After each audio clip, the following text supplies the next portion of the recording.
Drag her out. Now. Victoria Hale's voice sliced through the first-class cabin before the boarding door had even closed. Every head turned. Seat 2A had become the center of the aircraft, and Danielle Brooks sat there in a charcoal jacket, dark jeans, and plain white sneakers, one hand resting on the armrest as if the order had been meant for someone else. The security supervisor stood in the aisle beside her, uncomfortable but firm, while Victoria held Danielle's boarding pass between two fingers like it had offended her personally. "Ma'am," the supervisor said, keeping his voice low, "we need you to step off the aircraft so we can sort this out at the gate." Danielle looked at him, then at the boarding pass. "It was scanned," she said. "It cleared." Victoria gave a thin smile. "That doesn't mean you belong in this cabin." The words landed harder than the cabin's engine hum. Across the aisle, a young man in a navy hoodie shifted in his seat. A woman near the window lowered her magazine. Danielle did not raise her voice. She did not reach for her bag. She simply looked toward the cockpit door, where Grant Whitaker, Skyward Atlantic's flight operations manager, had appeared with his sleeves rolled neatly to his wrists and certainty written across his face. "What seems to be the problem?" Danielle asked. Grant barely looked at her. "The problem is that we have a departure schedule, and you're delaying it." "By sitting in the seat printed on my ticket?" Danielle asked. Victoria lifted the torn edge of the boarding pass.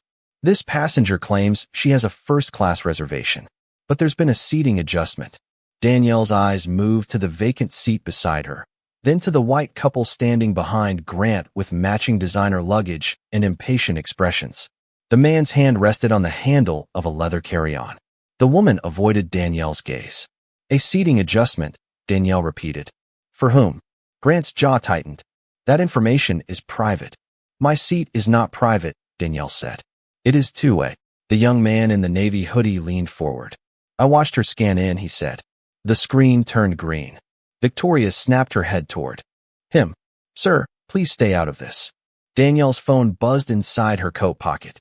The caller ID glowed for 1 second before she silenced it. Skyward board chair. She did not answer.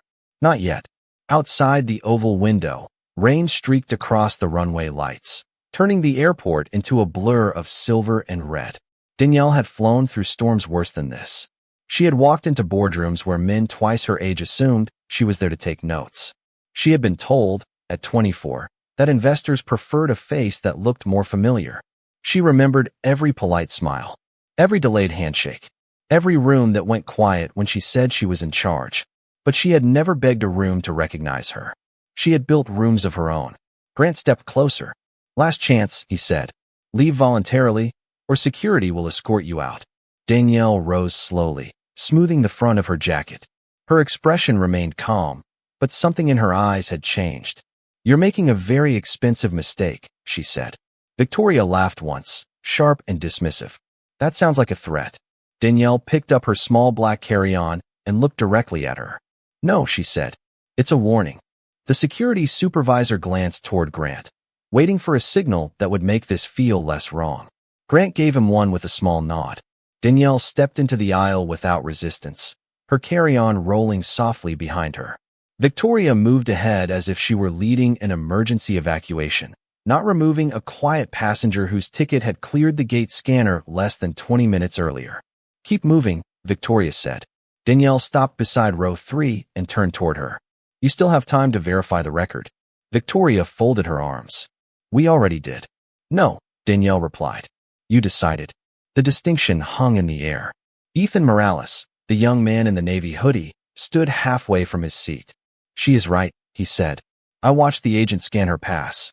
It was valid." Grant looked at him with a smile that did not reach his eyes. "Sir, this is an operational matter. Please remain seated." Ethan did not sit. "An operational matter does not. Explain why her seat suddenly belongs to them." He nodded toward the white couple waiting near the galley. The man in the tailored gray blazer looked away. His wife tightened her grip on her designer tote. Victoria's face hardened. "They are confirmed premium guests." Danielle looked at the couple, then back at Victoria. "So am I." A quiet voice came from the rear galley. "Her name is still in the system." Everyone turned. Naomi Reed, a junior flight attendant with a silver wing pin on her uniform, stood frozen beside the service cart. She had been watching the seating tablet in Victoria's hand. Her voice trembled, but it did not disappear. I saw it when she boarded. Danielle Brooks. Seat 2A.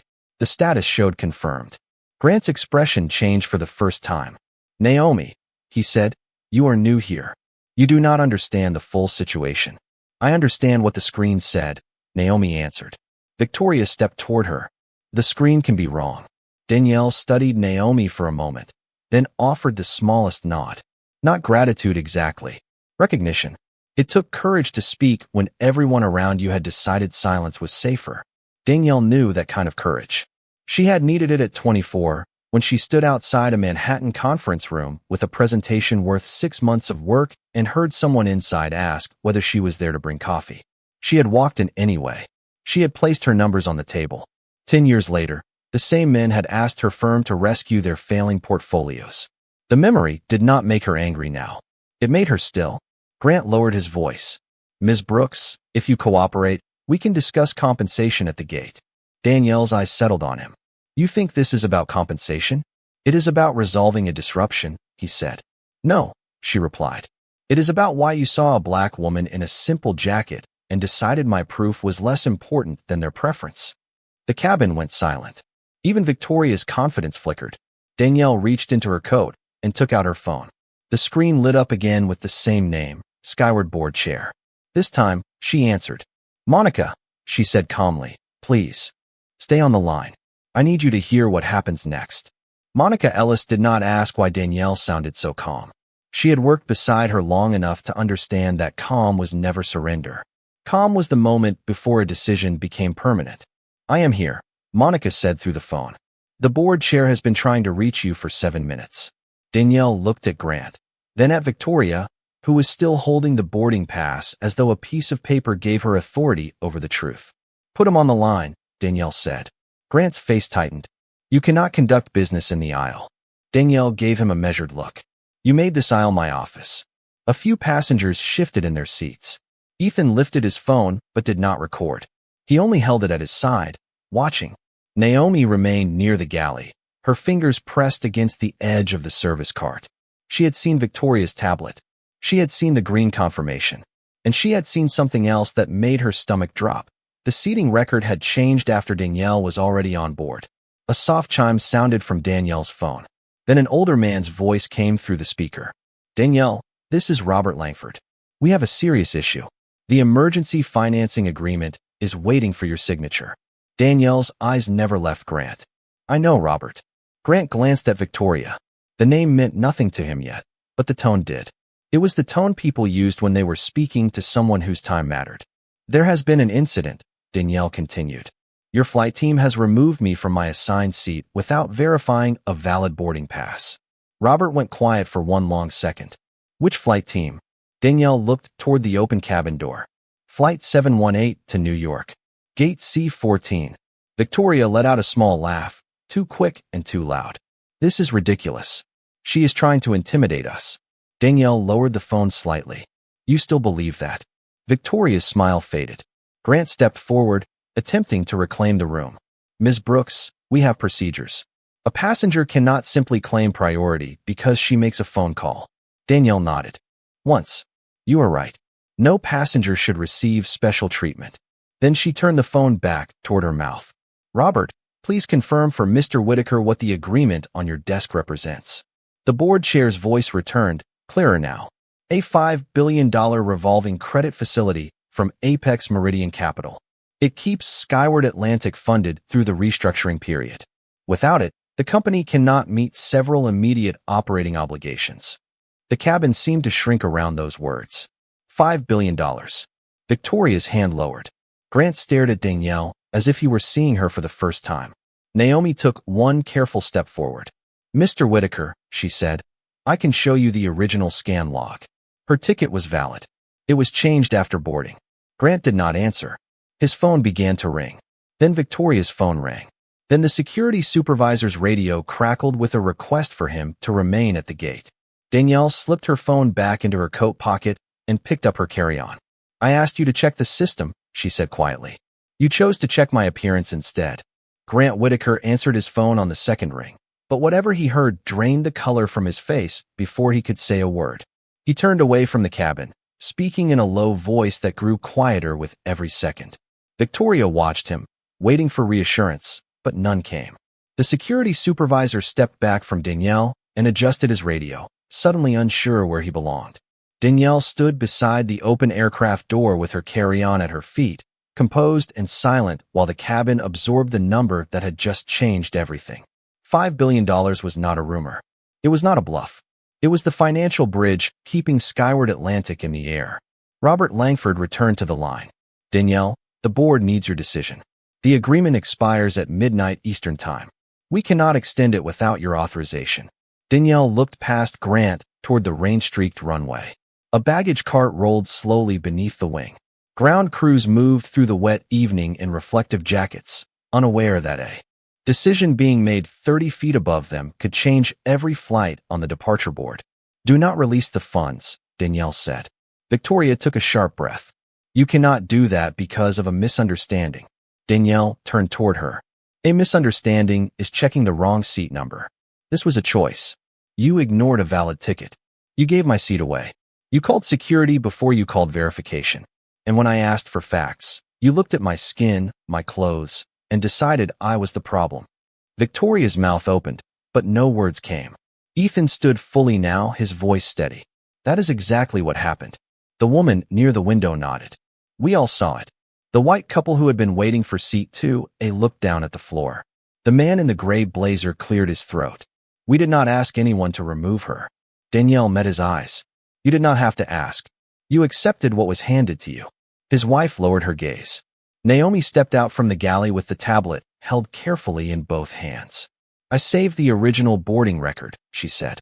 Danielle Brooks was confirmed in 2A at 6:08 p.m. At 6:19 p.m., the assignment was manually overwritten. Grant returned from his call, and the cabin saw the difference immediately. His posture had changed. The confidence was gone. In its place was a kind of fear that did not need an announcement. Ms. Brooks, he began. There may have been an error in how this was handled. Danielle's expression did not soften. There was no error in how you handled it. You handled it exactly as you intended. His phone rang again. This time he stared at the screen before answering. The caller was Skyward Atlantic Corporate Legal. Victoria's phone lit up at the same moment with a message from Human Resources. Do not leave the gate.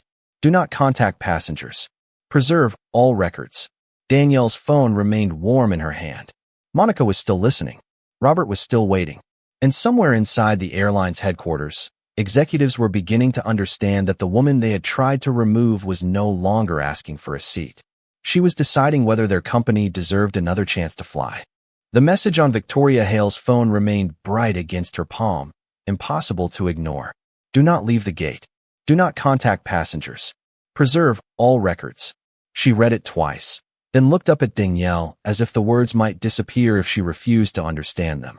Grant stood near the cockpit door, speaking again with corporate legal, his voice stripped of every sharp edge he had used only minutes earlier. Yes, he said. Yes, I understand. We will cooperate. Danielle heard him, but she did not look at him. Her attention stayed on Naomi, who was holding the tablet with both hands. Send the original scan log to Monica Ellis, Danielle said. Naomi hesitated. I do not have her contact information. Danielle held out her phone. You do now? Naomi accepted it carefully. Monica's name was already on the screen. Ms. Ellis, Naomi said, her voice quiet but clear. I have the boarding record. It shows Ms. Brooks was confirmed in seat 2A before the flight crew changed it. Monica did not waste a second. Please send it to the secure address I am texting you. Then do not alter anything else on that device. Naomi nodded. I will not. Danielle watched her for a moment. You did the right thing. Naomi swallowed hard. I almost did not say anything. But you did, Danielle replied. That matters. The security supervisor lowered his radio. Ms. Brooks, he said. I am sorry for the way this situation was handled. Danielle turned to him. His apology was not polished. It did not sound like something prepared by a legal department. It sounded human. You followed someone else's order, she said. The question is what you do when you know the order is wrong. He looked down, then nodded once. Behind them, the cabin door remained open. Rain tapped softly against the metal frame. The passengers waited in an uneasy silence, no longer thinking about departure times or overhead bags. They were watching an institution reveal what it believed about people when it thought no one important was looking. Danielle knew that moment well. At 19, she had stood outside a department store in Baltimore while an employee followed her through every aisle. She had bought nothing that day. She had walked out with her shoulders straight and a promise in her chest. One day, she would have enough power to make people answer for the assumptions they called policy. Not by humiliating them, not by becoming cruel, by making the truth impossible to ignore. Her phone buzzed again. Monica's voice came through. Danielle, the credit facility has been paused. The funds will not be released tonight. Skyward Finance has been notified. Grant heard every word. He stepped toward her, careful now, almost afraid to come too close. Please, he said. The company has thousands of employees. Grounding operations will affect people who had nothing to do with this. Danielle finally faced him. You are right, she said. It will. His expression lifted with a flicker of hope. Then Danielle continued. That is why I gave you every opportunity to stop this before it became bigger than one seat. Grant's face fell. Danielle picked up her carry-on. I will not punish innocent workers for your choices, she said. But I will not finance a company that treats dignity like an upgrade people have to earn. Grant looked toward the open cabin door, then toward the rows of passengers who had heard every word. His authority had not vanished because Danielle raised her voice. It had vanished because the truth had arrived before he could rewrite it. Victoria stood near the galley with her arms pressed tightly against her sides. The polished confidence she had worn when Danielle first boarded was gone. In its place was a frightened silence. I did not mean for any of this to happen, Victoria said. Danielle looked at her. What did you mean to happen? Victoria glanced toward the white couple still standing near the front. There was pressure to accommodate a premium passenger. I thought the seating record was wrong. You thought it was wrong because of me? Danielle said. Victoria shook her head quickly. No. I mean, I did not know who you were. Danielle's expression stayed still. That is the point. The sentence settled over the cabin. Danielle took one step closer, not threatening, not angry, simply certain. You did not need to know my name. You did not need to know my title. You only needed to see a passenger with a valid ticket and treat her with the same respect you gave everyone else. Victoria's eyes dropped to the floor. Ethan spoke from his row. That should not be hard. No one disagreed. Naomi had finished sending the scan log. Her phone chimed with a confirmation from Monica. The evidence was secure. The original record, the manual override, the timestamps, and the internal messages would all be reviewed by people who could not pretend they had misunderstood what happened. Danielle's phone rang again. This time Monica did not wait for a greeting. The board has entered emergency session, she said. They have paused all departures pending a safety and operations review. The finance team is asking whether the $5 billion facility can be restored under revised conditions. Grant closed his eyes for a brief moment. Outside, a ground crew member waved a glowing orange wand beneath the wing. Then the aircraft lights flickered once. A message appeared on the overhead screen. Departure delayed. Await further instruction. Murmurs moved through the cabin. Some passengers looked worried. Others looked relieved that someone was finally taking the situation seriously. Danielle listened to Monica, then answered with care. Tell the board I will speak with them. But no money moves tonight. Not until every crew member involved is removed from duty. Every passenger on this flight is rebooked or given lodging, and an independent review begins. Monica paused. Understood. Grant stepped forward again, his voice low. Ms. Brooks, I accept responsibility. Danielle studied him. Do you? He nodded. Yes. Then say what happened. Grant looked around the cabin. He saw Ethan watching. He saw Naomi holding the tablet. He saw the passengers who had become witnesses. Finally, he faced Danielle. We failed to verify your valid ticket. We reassigned your seat without cause. We treated you unfairly. Danielle waited. Grant's throat tightened. And we did it because we judged you before we checked the facts. Victoria's eyes filled with regret, but Danielle did not look away. That is where accountability begins, she said. Not with fear of losing your job. With the courage to name what you did. For several seconds, no one spoke. The rain outside had softened into a steady whisper against the aircraft windows, but inside the cabin, every silence felt loud. Grant had admitted what he did. Victoria had heard it. The passengers had heard it. And Danielle stood in the aisle with her carry-on beside her, not triumphant, not smiling, only tired in a way that came from recognizing an old wound in a new place. Her phone remained at her ear. Monica spoke carefully. Danielle, the board chair is asking whether you want to join the emergency call now. Danielle looked toward the rows of passengers. A mother held her young daughter close near the window. An older man checked the departure screen with concern. Ethan stood with his phone lowered, no longer trying to capture a moment, only trying to understand it. These people had expected to fly to New York tonight. They had not signed up to become witnesses to someone else's humiliation. Give me 2 minutes, Danielle said. I need to speak to the cabin first. She ended the call and turned toward the passengers. I know many of you have connections to make, families waiting, work that cannot be postponed, she said. Her voice was quiet, but it carried to the last row. You should not pay for the failure of the people who created this situation. The woman near the window nodded slowly. What happens now? Danielle looked at Naomi. What is the nearest available aircraft that can serve this route? Naomi blinked, surprised to be asked. There is a backup crew arriving from Philadelphia. They are scheduled to take over an aircraft at gate C-19, but I do not know if it is ready. Danielle turned to Monica and called back. Arrange hotel rooms, meal vouchers, and rebooking support for every passenger on Flight 718. No exceptions. If the backup aircraft is cleared, prioritize families, medical travelers, and anyone with a connection within 4 hours. Monica answered immediately, already in motion. A murmur passed through the cabin, different now. Not shock. Relief. The security supervisor stepped forward. Ms. Brooks, I can help escort passengers back to the gate. Danielle shook her head gently. They do not need to be escorted. They need to be treated like customers.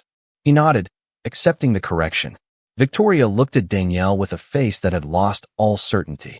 Why are you helping them after what we did? Danielle held her gaze. Because power is not permission to become careless with people. Victoria's eyes filled, but Danielle continued before regret could become an excuse. You made a choice about me because you believed I could not affect your world. The people sitting here did nothing wrong. I will not make them carry the cost of your choice. Naomi stepped beside Danielle, her shoulders straighter now. I can make the announcement, she said. Danielle gave her a small nod. Naomi lifted the intercom handset. Her hand shook once, then steadied. Ladies and gentlemen, this flight will not depart tonight. Skyward Atlantic is arranging immediate accommodations and alternate travel for every passenger. Please remain calm as we provide instructions. The words were simple, but they changed the cabin. Seat belts clicked open. Bags shifted from overhead bins. People began to stand, not in anger, but in a quiet understanding that the flight had become something larger than a delay. Grant watched from the front, powerless now. Danielle picked up her carry-on and stepped toward the open door. Behind her, the cabin lights reflected in the wet runway. Ahead of her, the gate waited. And somewhere beyond that gate, an entire airline was about to learn that dignity was never a small thing. The gate area felt colder than the cabin. Danielle stepped off the aircraft into the narrow jet bridge, where the air smelled faintly of rain and recycled ventilation. Behind her, passengers moved slowly toward the exit, carrying backpacks, rolling suitcases, and the quiet exhaustion of a night that had changed without warning. Naomi came out last, still holding the tablet against her chest. Grant followed several steps behind her, with Victoria beside him. Neither of them spoke. At the end of the jet bridge, 3 people waited near the gate desk, a corporate attorney in a dark blue suit, a regional operations director with a Skyward badge, and a woman holding a tablet with the airline logo on the back. The operations director saw Danielle and stopped. Ms. Brooks, he said, his voice careful. I am Daniel Mercer.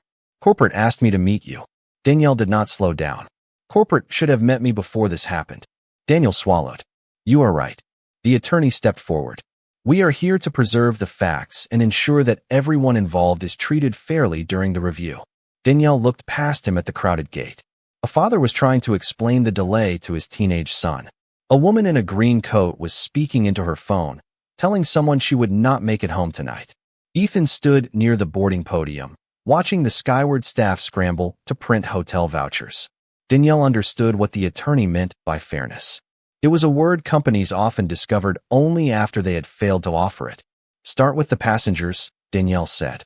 Make sure every person has a confirmed room, transportation, food, and a new itinerary before anyone asks them to sign a statement. The attorney nodded. That can be done. Not can, Danielle replied. Will. Daniel Mercer turned to the gate agents. You heard her. Full support. No one leaves without an option. The agents moved quickly. For the first time that evening, the airline seemed to understand that service was not a slogan printed on a wall. It was a decision made when people were tired, delayed, and dependent on you. Monica called again. The board is ready, she said. Danielle walked toward the large terminal window. Beyond the glass, runway lights stretched into the wet darkness. Aircraft moved in the distance, their wings glowing as they crossed the field. Put them through, Danielle said. Robert Langford appeared on the screen, joined by 6 board members. Their faces were pale and serious. Danielle, Robert began, we are deeply sorry. Danielle held the phone at her side for a moment before answering. I did not call to collect apologies. Robert nodded slowly. What do you want? Danielle looked back at Grant and Victoria. They stood near the gate. Desk, surrounded by silence and paperwork. Naomi stood apart from them, her uniform neat, her eyes steady. I want an independent review of every discrimination complaint filed in the last 5 years, Danielle said. I want crew training led by people who understand bias, not a slideshow designed to protect the company. I want Naomi Reed protected from retaliation. And I want written confirmation that every passenger from this flight will be cared for tonight. Robert listened without interruption. You will have it, he said. Danielle's gaze moved to the runway one more time. Then you can ask me tomorrow whether Skyward deserves to fly with my support again. Robert Langford did not answer immediately. The board members on the screen looked at one another, each of them calculating the cost of a night that had begun with one stolen seat and had become a public test of everything Skyward Atlantic claimed to stand for. Finally, Robert leaned toward the camera. You will have written confirmation within the hour, he said. And Grant Whitaker and Victoria Hale have been placed on immediate administrative leave pending investigation. Grant heard the words from across the gate area. His shoulders lowered, not in surprise, but in the slow recognition that consequences had arrived.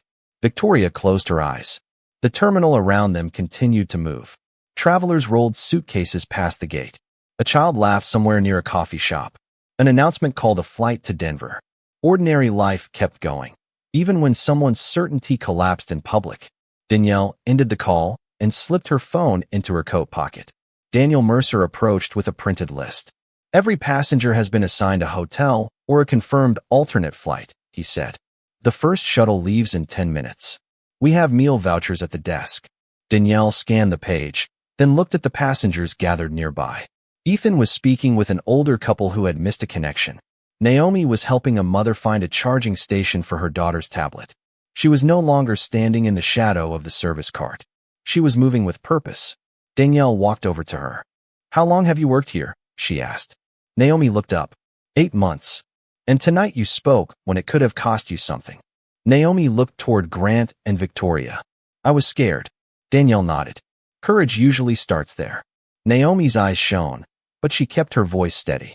I kept thinking about what would have happened if nobody said anything. Danielle followed her gaze to the passengers. That is how systems survive, she said. Not because everyone agrees with them. Because too many people decide it is safer to stay quiet. Ethan stepped closer, holding his phone in both hands. I recorded some of it, he said. Not everything. I did not post it. Danielle looked at him. Thank you for not turning someone's worst moment into entertainment. He nodded. I thought people should know, but I did not want to make it worse. There is a difference, Danielle said, between witnessing and exploiting. The corporate attorney approached with a folder. Ms. Brooks, we need statements from the crew and passengers.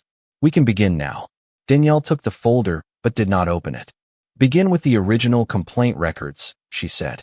The ones people filed before tonight. Find out how many were called misunderstandings because that was easier than admitting a pattern. The attorney's expression tightened. We will. Danielle handed the folder back. And do not ask Naomi to prove she is loyal to this company after she proved she is loyal to the truth. Naomi looked down, overwhelmed. Grant finally stepped forward. His voice was barely above the sound of rolling luggage. Danielle, I am sorry. She faced him. I believe you are sorry now. He flinched. Danielle continued, her voice calm and clear. But the apology that matters is the one you give the next person before you decide they do not belong. Grant had no answer.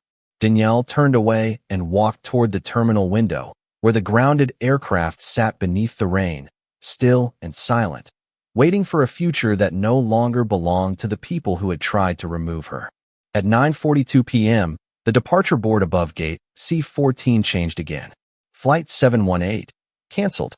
Beneath it, a second message appeared in smaller letters. Passenger assistance available at gate C-19. The words were plain, almost gentle, but they carried the weight of $5 billion paused in a single phone call. Danielle watched the screen without satisfaction. She had not come to the airport hoping to stop an airline. She had come to see whether Skyward Atlantic had earned the trust it kept requesting from investors, customers, and employees. Now the answer stood in front of her, wearing uniforms and holding paperwork. Monica called with an update. The board has approved your conditions, she said. They have also asked whether you will address them before the formal review begins. Danielle looked through the terminal glass at the aircraft sitting dark beneath the rain. Tell them I will speak when the passengers are settled. They are settled, Monica replied. The last shuttle just left. The remaining travelers have confirmed seats on morning flights. Danielle nodded once. Then patch me through. The board appeared on her phone again. Robert Langford sat at the center of the screen, surrounded by people who had spent their careers making decisions from polished conference rooms. Tonight, they looked smaller than the terminal gate behind Danielle. We are ready, Robert said. Danielle held the phone steady. You are not ready because I paused the money, she said. You are ready because you were forced to see what happens when your policies are tested by a person you assumed had no power. No one interrupted. Your company did not fail tonight because one employee made a bad choice, Danielle continued. It failed because that choice felt safe to make. A valid ticket was ignored. A seat was reassigned. A passenger was treated as suspicious before anyone checked the facts. And people nearby were expected to accept it as normal. Robert lowered his eyes. We understand. No, Danielle said. You understand the financial risk. Understanding the human cost will take work. Her words were not loud. They did not need to be. The board listened as Danielle listed the conditions again. An outside investigation, protection for whistleblowers, a full review of prior complaints, mandatory bias training designed with independent experts, and direct support for every passenger affected that night. Then she added one more. I want the review findings released publicly, she said. A board member shifted in his chair. That could expose the company to serious reputational damage. Danielle looked directly into the camera. The damage did not begin when people found out. It began when people were treated this way. Silence followed. Then Robert spoke. Agreed. Across the terminal, Naomi stood by the gate desk, watching Danielle with a mixture of awe and uncertainty. Danielle ended the call and walked toward her. They agreed, Naomi said. They agreed to begin, Danielle corrected. Change is not an announcement. It is what happens after everyone stops watching. Naomi nodded slowly. Grant and Victoria were escorted toward a private office by Daniel Mercer and the corporate attorney. No one shouted. No one stared. The consequences were quiet, official, and final. Danielle watched them go, then turned back toward the rain-dark runway. They thought removing me would solve their problem, she said softly. They did not realize they were removing the last excuse they had left. Daniel Mercer returned from the private office alone. The corporate attorney followed a few steps behind him, carrying the folder that now held statements, timestamps, and a record of choices no one could erase. Grant and Victoria were gone from the gate, removed from duty while the investigation began. Their absence left a strange quiet behind, as if the terminal itself had finally exhaled. Danielle stood near the window with Naomi and Ethan, watching rain collect in silver lines across the glass. What happens to the airline now? Ethan asked. Danielle looked out at the dark aircraft parked at the gate. That depends on what it does after tonight, she said. A company can survive a financial crisis. It can survive a bad quarter. But it cannot survive if people stop believing it sees them as human. Ethan nodded slowly. He had not expected an answer like that. He had expected anger, maybe revenge, maybe a victory speech. Instead, Danielle sounded like someone carrying a responsibility she had never asked for. Monica called again. Danielle, the board has issued the written order. All Skyward Atlantic departures are paused until operations and legal complete their review. The $5 billion facility remains frozen. Danielle closed her eyes for one brief moment. Grounding the airline had never been the goal, but letting the money move as if nothing happened would have told every employee that dignity could be traded away if the numbers were high enough. Make sure the statement says passengers will be protected, Danielle said. No stranded families. No staff members blamed for speaking honestly. No retaliation against Naomi. It says all of that, Monica replied. And the board chair wants you to know that they have appointed an independent compliance monitor. Danielle ended the call and looked at Naomi. You heard that? Naomi nodded, her face pale with relief. I keep thinking I should have spoken sooner. Danielle shook her head. You spoke when it mattered. Do not let anyone turn that into guilt. Naomi looked down at her hands. My mother always told me that doing the right thing does not always feel brave. Danielle smiled softly. Your mother was right. Near the gate desk, Daniel Mercer began directing agents to close the flight and distribute the final hotel confirmations. He moved with a new kind of urgency, no longer performing authority, but trying to repair what authority had failed to protect. Danielle watched him for a moment, then walked toward the boarding podium. The Skyward logo glowed above it in blue and white. A few hours earlier, it had looked like a promise. Now it looked like a question. She placed her hand lightly on the counter and spoke to no one in particular, though Ethan and Naomi heard every word. They saw a black woman in ordinary clothes and decided she was easy to dismiss. They did not know my name. They did not know my title. But none of that should have mattered. Naomi lifted her eyes. Danielle continued, her voice calm and clear. Respect is not something you offer after you learn who someone is. It is what you offer before you know anything at all. The terminal fell quiet around them. Outside, the rain began to ease.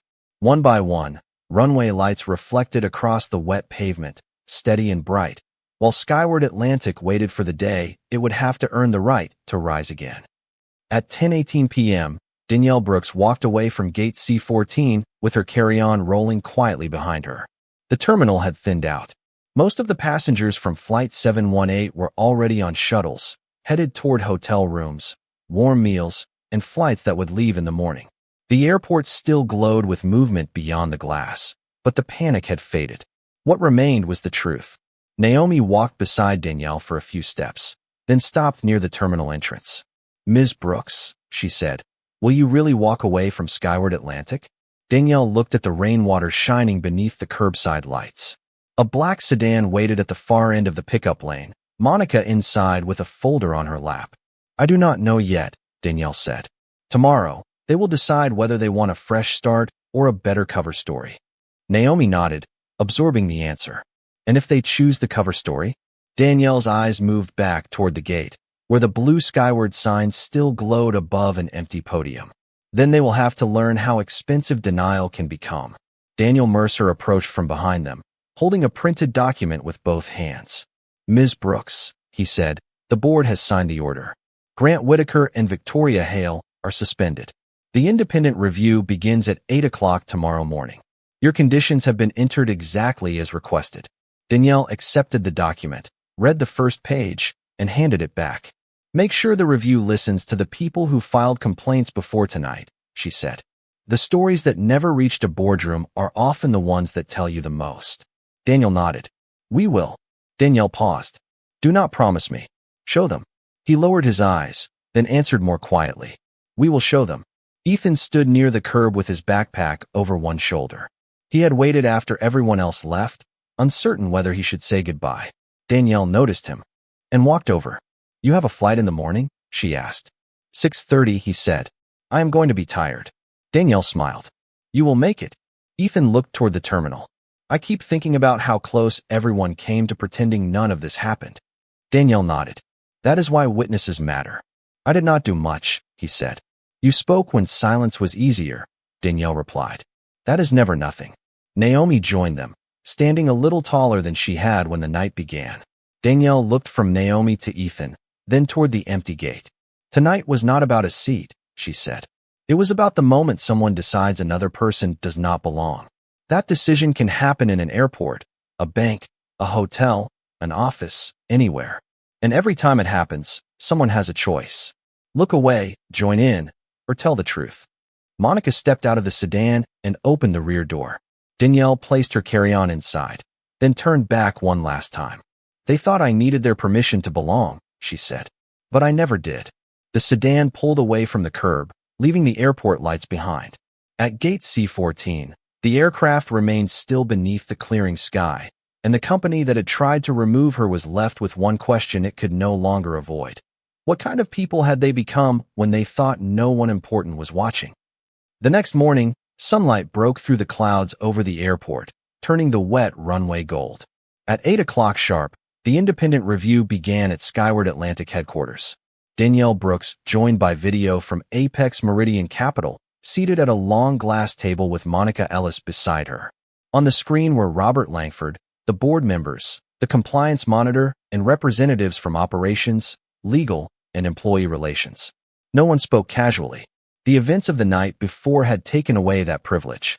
Robert began with a statement about responsibility, reform, and restoring trust. Danielle listened without interrupting. When he finished, she leaned forward. Before we discuss restoring trust, she said, we need to be honest about why it was lost. The room went still. You did not lose trust because one flight was canceled. You lost trust because a black woman with a valid ticket was treated as if she needed to prove she belonged before anyone bothered to read what was in front of them. Robert nodded. We accept that. Danielle's voice remained steady. Then accept what comes next. The $5 billion facility will remain frozen until the independent review is complete, the findings are public, and the company begins acting on them. Not promising. Acting. The compliance monitor spoke next. She confirmed that Naomi Reed would be protected, that all previous discrimination complaints would be reviewed, and that the manual seat override from Flight 718 had been preserved as evidence. Danielle listened, then asked one final question. How many people filed complaints before last night? The monitor looked down at her report. 37 formal complaints in 5 years involving unequal treatment, racial bias, or appearance-based profiling. The numbers settled over the room like a weight. 37 people. 37 moments when someone may have walked away wondering if they had imagined what happened.